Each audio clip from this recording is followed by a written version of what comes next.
זה הפלטפורמה המרחפת, כאן זה המעבדה שאני בונה אותו, כאן זה המחלקת אלקטרוניקה, זה המחלקת ייצור הקטן, ופה מאחורה זה המחסן. אוקיי, אז כך אנחנו רואים באמצע שתי מדחפים של 12 אינץ', אחד שמסתובב ימינה, השני מסתובב שמאלה, 4 לוויינים 10 אינץ' מסביב, הם בעצם המדחפים שמאזנים את המערכת.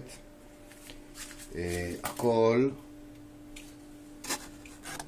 נשלט על ידי המחשבון הקטן הזה, שהוא בעצם ג'יירו 3D. כאן למטה אפשר לראות את כל המערכת והמתלה של המצלמה שתהיה.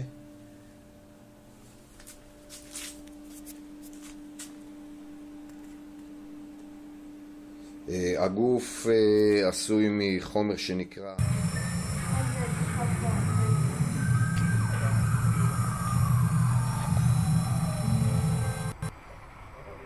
תערוכה ביום, תלמידי המחלקה לעיצוב אופנה בשנקר.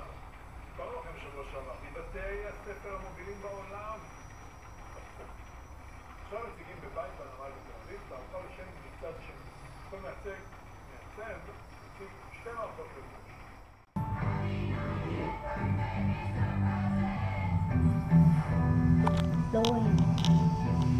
לא רואים הבא. לא רואים. לי לא. טוב, תהיה מוכן לעצור. זהו.